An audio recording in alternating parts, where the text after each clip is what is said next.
My dad spent 200 grand to book us a wedding venue. But my girlfriend wants me to give it up for her brother. Your money is my money.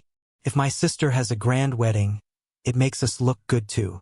And we can also give him a 50 grand dowry. I chuckled, annoyed. Why is her brother's wedding any of my business? My girlfriend got impatient. Stop being so petty. Anyway, your dad's loaded. Just spend another 200 grand. I went ahead and canceled the venue. I also called the company to restore her original salary. If she's that capable, she can pay for her brother's venue herself. Next month, I was trying on my wedding suit in front of the mirror. My girlfriend, Emily, suddenly said, "Harry's getting married. He really likes that hotel your dad booked."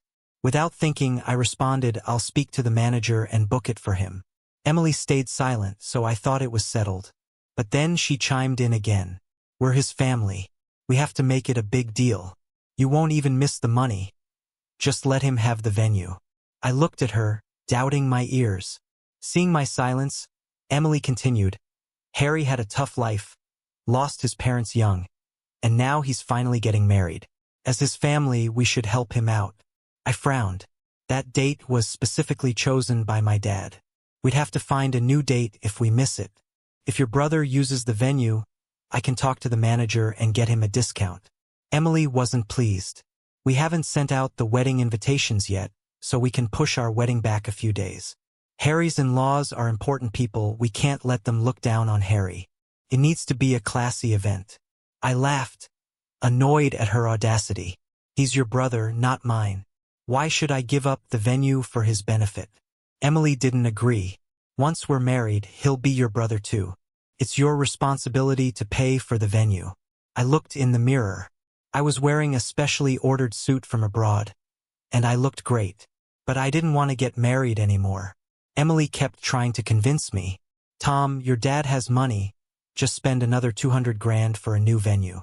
Harry's different. He doesn't have anyone to lean on. Let's also give him a 50 grand gift so others will respect him." Harry's Emily's brother. His parents died in a car crash when he was young, and he was raised by Emily's family. I've seen him once. He looked frail. I neither liked nor disliked him. Emily cares about him a lot, always worrying that he'll be mistreated. I didn't mind at first since I wouldn't deal with it after the wedding. But now, I'm annoyed by her entitled attitude. I ignored her and went to the dressing room to change back into my clothes. Emily kept nagging. "Tom, don't be stubborn. We can have our wedding anytime. Harry only gets one." I gave her a cold look. "For the last time, your brother has nothing to do with me. I don't owe him anything, and you're not using my money for favors." After I spoke, I planned to leave. The staff all knew my status. Out of professionalism, they didn't say a word, but their looks at Emily were telling. Emily couldn't stand the stares, felt slighted by me, and snapped, "Tom, if you're going to be like this, our wedding doesn't need to happen." I raised an eyebrow and turned to her. "Is that a threat?" I started to wonder if I'd been too nice to her lately, giving her the impression she could easily control me. She wore a stern face, a look of long-standing endurance bursting forth. "Tom, you should work on that spoiled attitude. Who'd put up with that besides me?" I scoffed. "So you've been tolerating me all along?" Emily didn't say anything, but her expression said it all. "We dated because the board members were trying to set me up. They wanted someone close to me. Since I had to get married eventually, might as well choose someone I could control." Emily was a college mate with a simple background. Her parents were ordinary workers, not involved with the company politics. Plus, she was pretty well-educated and not forceful. She seemed to comply with whatever I asked. After dating her for a while, I decided to marry her. Love's not something I believe in. I just needed a suitable partner to present publicly. Whenever I was busy with work and couldn't attend to her, I'd have my assistant send her expensive gifts. Emily thought I cared a lot about her, and I didn't bother to clarify. But as the wedding approached, she came up with this outrageous request. Emily looked confident, believing I'd back down. I found it amusing and looked her up and down. Honestly, apart from being decent-looking and obedient, she has no other real merits. And now, she's not even obedient anymore. There are plenty of women out there. If one's not satisfactory, you just replace them. I chuckled. All right, no wedding then. Emily's smile froze. Not seeing any sign of compromise, she stubbornly said, Tom, you'll regret this. I glanced at her, dismissing her as a waste of time. Who do you think you are? Turning away, I walked out of the boutique, leaving her behind. In the car, I told my driver to leave, not to bother with Emily. I pulled out my phone and told the branch manager to reinstate Emily's previous salary without any special treatment. Then I called the hotel to cancel the venue booking and refund the deposit. I was sitting in the car, watching the changing scenery outside the window.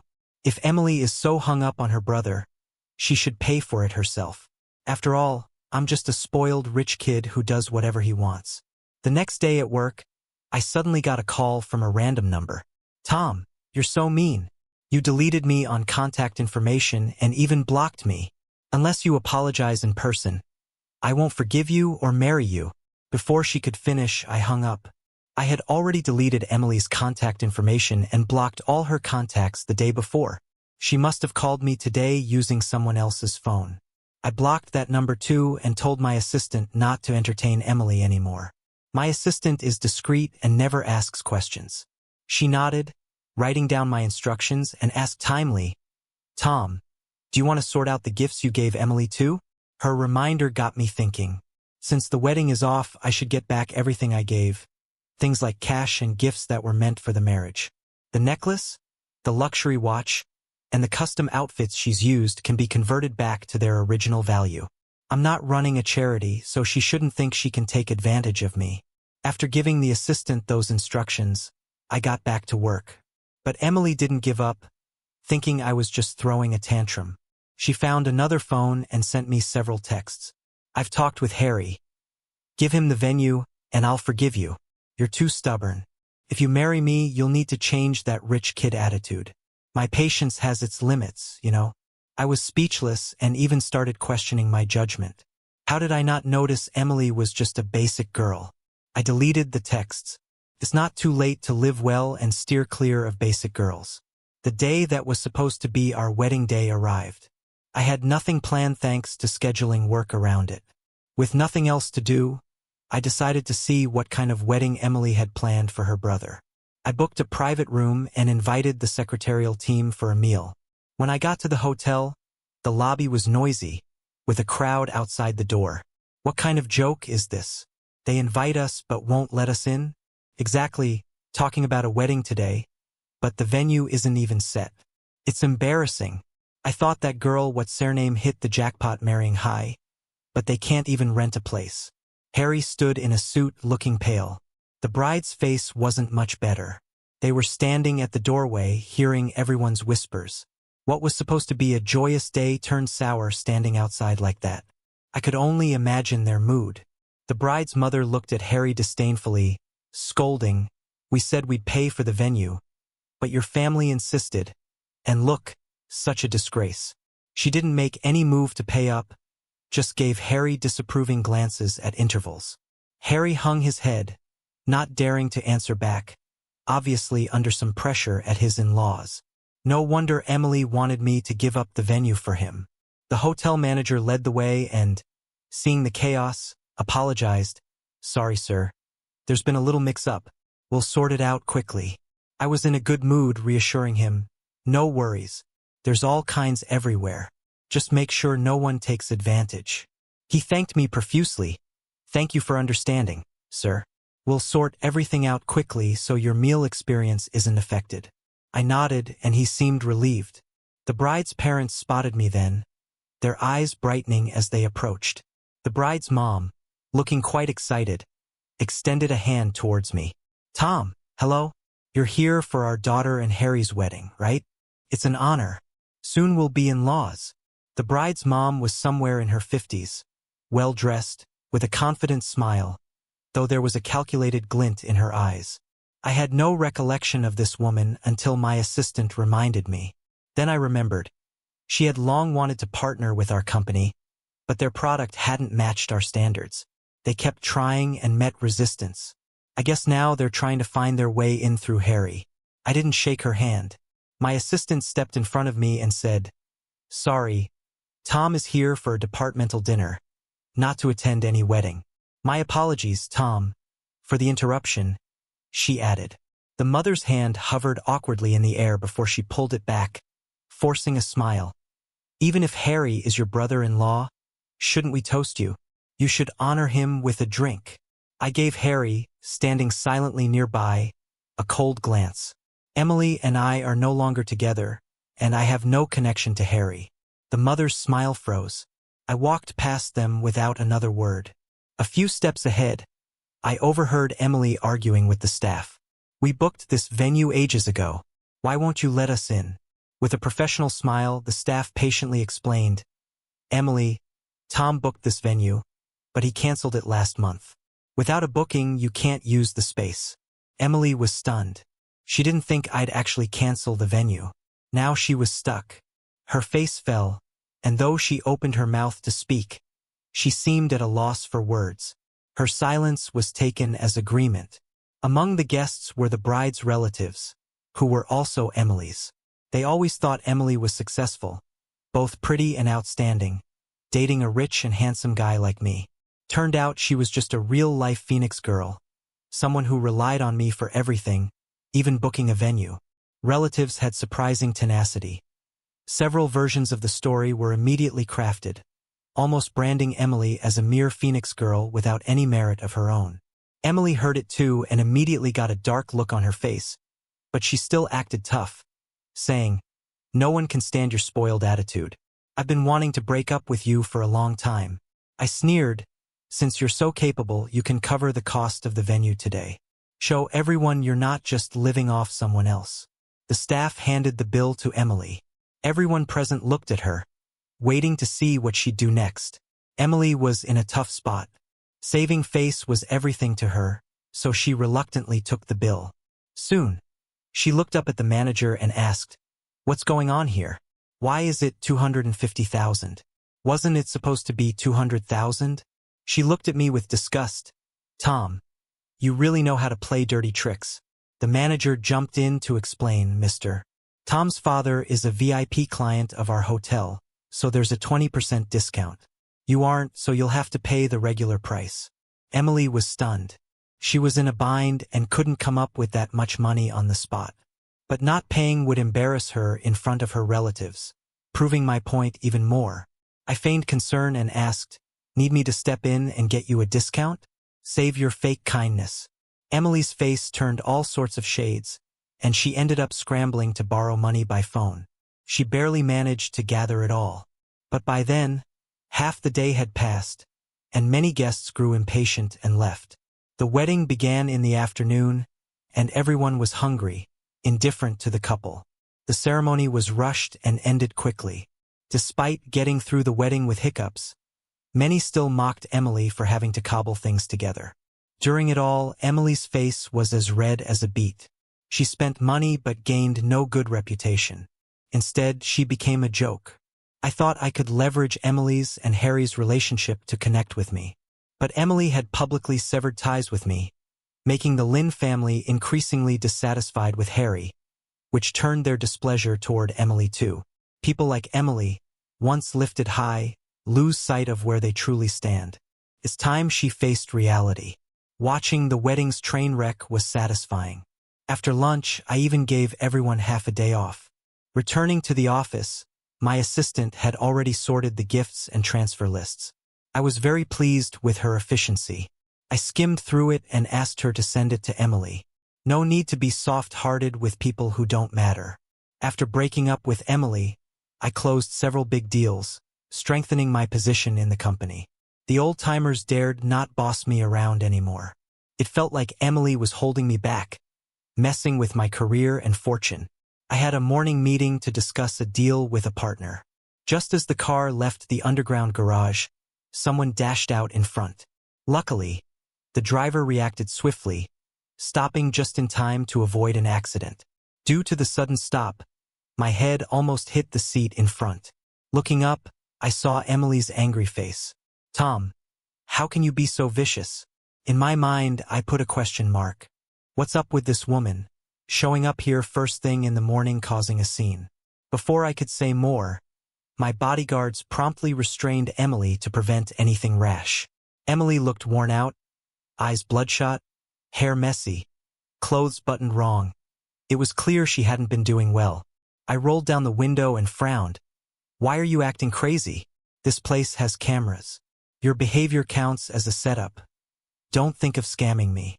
Emily glared, her chest heaving, as if I'd committed some unforgivable crime. Tom, I thought you'd just been pampered, but I didn't expect you'd sabotage me behind my back and have the company cut my salary. I let out a cold laugh. Wake up. With your skills, do you think you deserve $20,000 a month? Let me be clear, you were my fiancé before. I arranged an extra $15,000 monthly from my account. Now that we're over, the money naturally stops. Emily was taken aback. Continuing, I said, since there's no wedding, you need to reimburse me for the gifts I gave you. My assistant sent you a detailed list. You're principled, so you won't dodge this, right? Emily dropped her pretense of being sweet and gentle. Those were gifts from you. Why should I return them? I clicked my tongue. Are you trying to default? They were gifts with marriage in mind. Since there's no wedding, you should return the money. You don't want me taking this to court, do you? Not many knew about the gifts and money I gave Emily. I didn't find it necessary to broadcast like other guys, making a big deal out of giving gifts. Now, those guys seemed smart to me. They made their contributions known, stood on moral high ground, then disappeared from blame when things went south, making the women look like gold diggers. Listening to my words, the bodyguards and driver looked at Emily with disdain. Emily, who usually looked respectable, turned out to be someone living off others. Exactly. I heard a while ago she wanted Tom to pay for her brother's wedding venue. Tom refused, so she tried to use the wedding as leverage. She didn't know who Tom was. He wasn't having it and just dumped her. Serves her right. Tried to gain but ended up losing. Emily's face looked like she swallowed a fly, her legs weak, stumbling awkwardly. I, sitting in the car, reminded her kindly as we passed, don't forget to pay back. Life was going well for me. Not so much for Emily.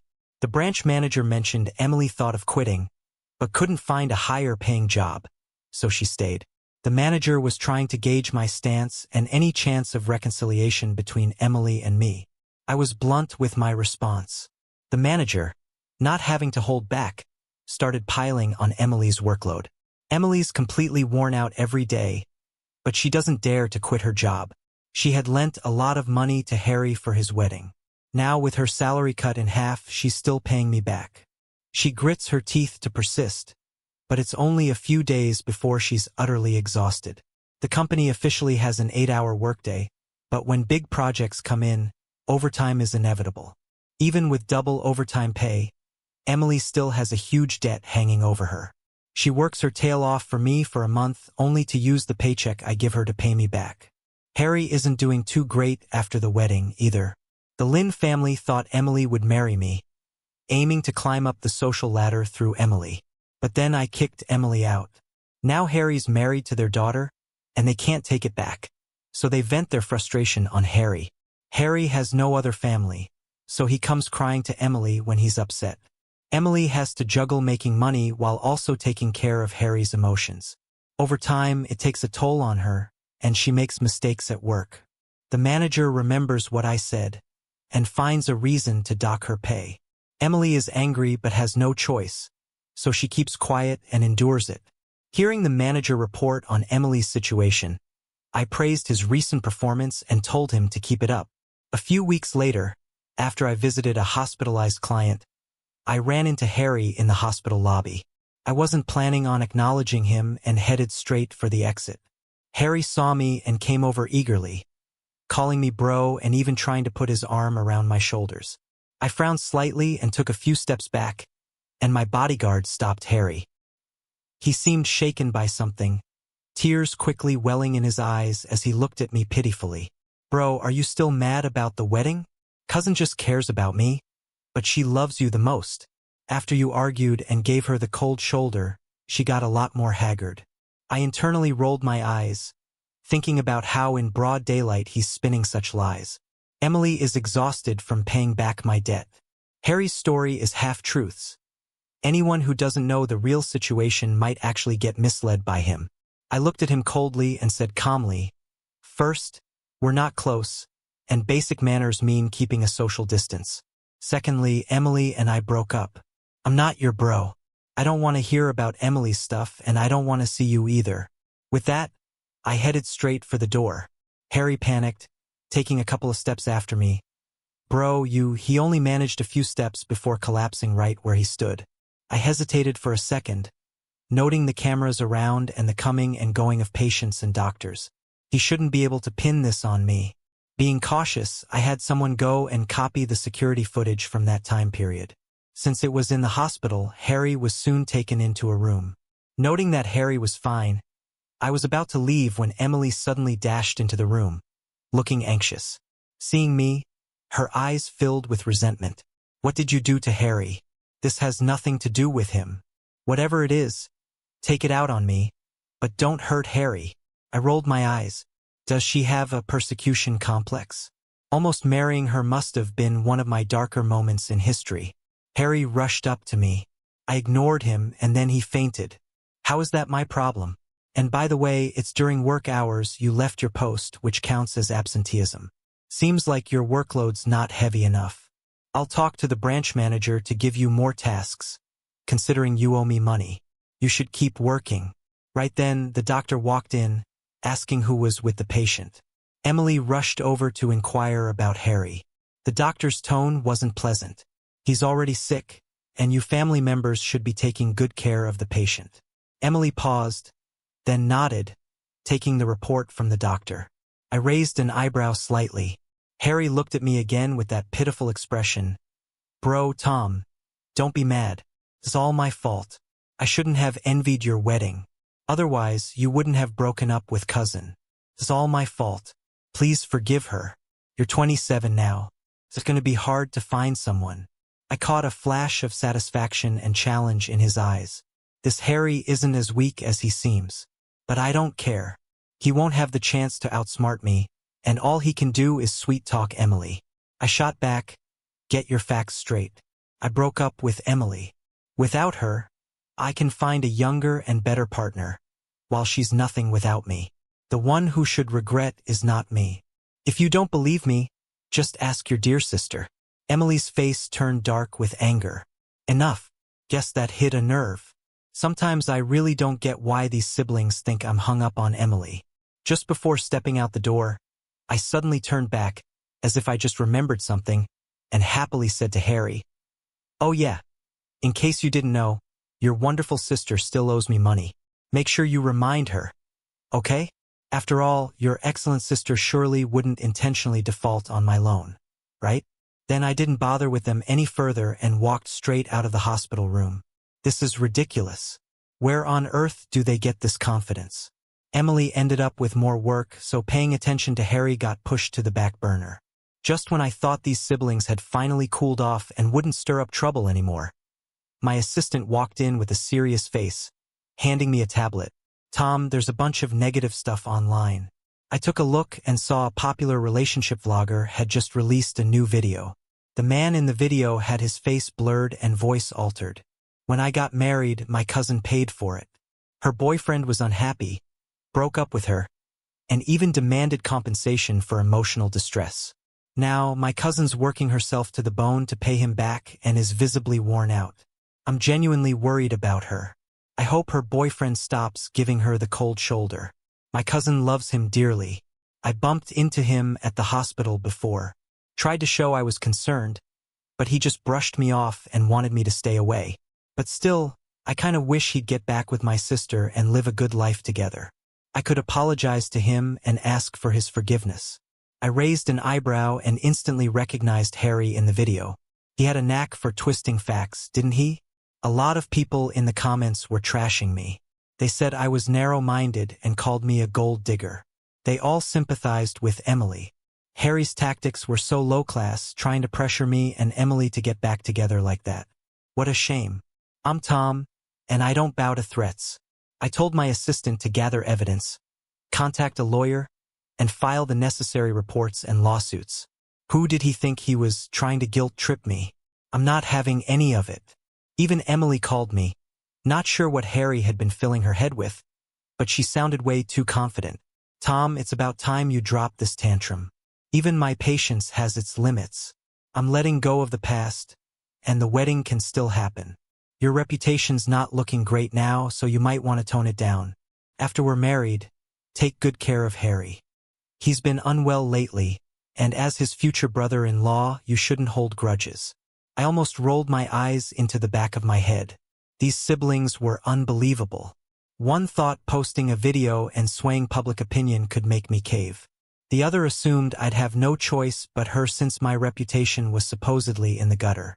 I let out a laugh. Why don't you pay back what you owe me first? I hung up right after saying it, blocking her number in the process. I released all the evidence on social media and tagged that emotional blogger. First, there was the video from the bridal shop. I was recording the wedding planning, so everything was on tape.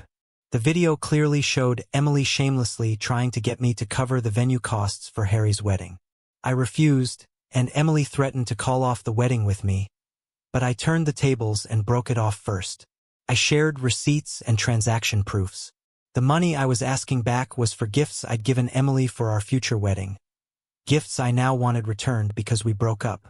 There was also footage of Emily finding me at work and trying to deny the debt when I asked for the money back. The final clip was at the hospital. I told Harry not to call me brother-in-law, but he wouldn't listen. He suddenly fainted even though I was 4 or 5 meters away and hadn't touched him at all. The comments were lively. These siblings were both dumb and mean, clearly trying to manipulate and play victims online. Lucky for me, plenty of people saw through their nonsense.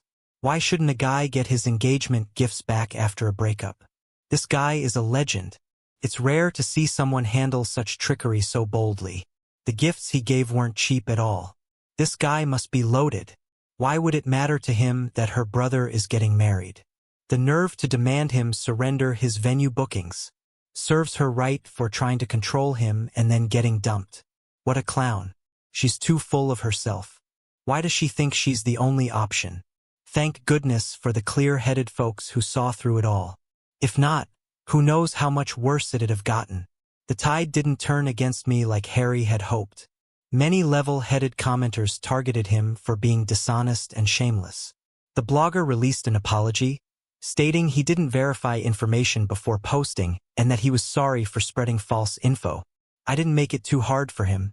He just took Harry at his word. I advised him to verify his sources carefully from now on to avoid being used as a pawn again. He thanked me and promised not to let it happen again. Harry released a video too. He sobbed, stating he only wanted me and Emily to patch things up, not realizing the impact it'd have. He didn't apologize, only hoping to gloss over the incident by playing the victim. I went ahead and sued Harry. People often try to prove their worth when they feel inadequate. Emily was just like that. She thought I was deliberately targeting and humiliating her and Harry. Somehow, she heard about me being out for work and showed up in front of me. Confidently, she demanded, "Tom, don't think you can bully us just because you have money. Why are you targeting Harry and me?" Seeing Emily became a knee-jerk eye roll for me. You aren't worth targeting. I have tons of deals to close and no time for you. Had I not lost my mind over you before, neither you nor Harry would ever cross paths with me. Don't overestimate yourselves or you'll find out you're just a joke. She wanted to say more, but my security politely escorted her out. Riding the wave of public attention, I announced a new team dedicated to settling marriage disputes. The whole episode opened my eyes to how often someone ends up on the losing end in relationships. If someone in my position could get misunderstood and attacked, imagine what happens to those less experienced. I wanted to leverage my power and resources to help others protect their rights. We offered free assistance to those less fortunate. Over time, we helped countless people who felt trapped. Sunny brought Harry over to apologize, fearing his actions might harm their business ties. Harry apologized through tears, but his eyes showed resentment. Looking at the two of them, I laid down my terms. Simple. He had to publicly apologize and admit his wrongdoings. Harry's wife, Sunny, quickly agreed.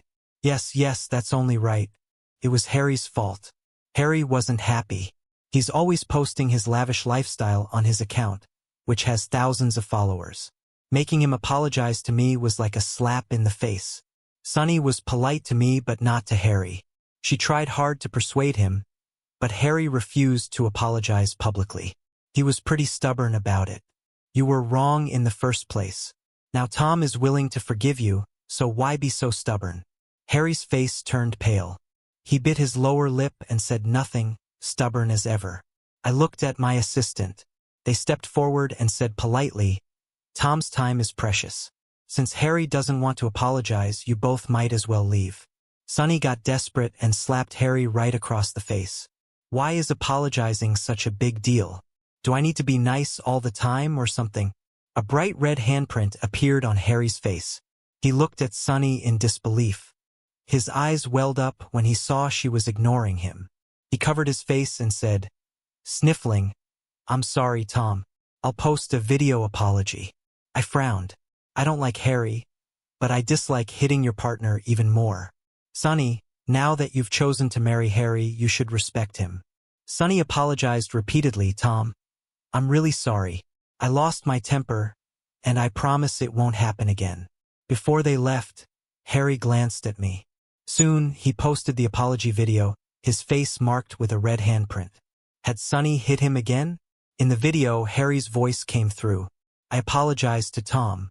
I misunderstood, and Tom has broken up with my cousin. The money he wants back was just gifts he gave, so he wasn't wrong. Even though Harry apologized, his tone was odd and uncomfortable to hear. I thought about talking to Sunny about treating Harry better. But some people just aren't worth the sympathy. Business has picked up recently, and I'm incredibly busy. But soon, an internal audit found some products were defective. Since it was an internal issue, the investigation was quick. After several rounds, we zeroed in on Emily. I reported it to the police. They found more stuff when they took over. Turns out Emily stole our company's new project plans and was planning to sell them to a competitor. She was caught at home packing up her belongings. At first, she denied everything. But with the evidence against her, she had no choice but to confess. She blamed me for being heartless and humiliating her publicly, so she tried to get back at me. I chuckled bitterly. This is mainly for Harry, right? You don't have blood ties. He's your aunt and uncle's adopted kid. After they passed away, Harry lived with you, and that's when you got close. I noticed something off about Emily and Harry's relationship. Back when Harry got sick in the hospital, Emily's reaction was strange. She wasn't happy about it. She seemed surprised, angry, and jealous. As a sister, her attitude toward Harry was unusual. I hired someone to investigate discreetly and got pictures of them leaving a hotel together. About an hour later, they exited one after the other. They're adults, so going to a hotel isn't just about talking. I didn't act on the photos right away. After all, Emily was still making me money and paying off her debt. As long as she didn't damage my interests, her messy business with Harry didn't affect me. Hearing what I said, Emily looked upset. Being exposed for something so scandalous, especially when you're married, people are bound to call her out on it. She must like Harry a lot to risk doing something illegal to stand up for him. I found it ironic. Don't tell me you think Harry's illness is your fault. Emily looked at me sharply. Leave him out of this. It's all my doing, nothing to do with Harry. I shrugged. We'll see what the police investigation finds. I just respect the facts. The police soon interrogated Harry. Harry was terrified and didn't expect to get caught up in this. Officer, I had no idea she'd do all that. We were just friends. I don't know anything about what she did, and it has nothing to do with me. Emily had planned to take all the blame herself. Seeing Harry quickly distance himself from her dimmed her expression. In the end, Emily got 5 years for economic crimes. Harry disappeared discreetly. I definitely wasn't gonna let him off easy. I made sure his wife, Sunny, caught a glimpse of the photos of him and Emily at the hotel. Sunny, with her temper, tore into Harry non-stop after that. Harry begged and pleaded, but she wouldn't budge. She even suspected that his illness was getting worse. But since the doctors didn't have a clear diagnosis, she had to hold back for the time being. Later on, Sunny found undeniable proof of Harry's betrayal. and in her fury, she filed for divorce, leaving Harry out in the cold. Emily's parents took him in. Back in the day, they were dead set against Harry and Emily's relationship. But now that Emily was in trouble, finding another boyfriend would be tricky. They didn't really like Harry, but his previous behavior really hurt them. Emily's parents called the cops, and they finally found him, but Harry found it hard to turn back.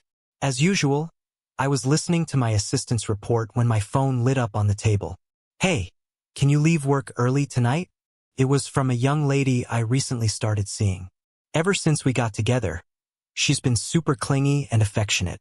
She texts me every day, and if I'm slow to respond, she gets all pouty and jealous, accusing me of caring only about work.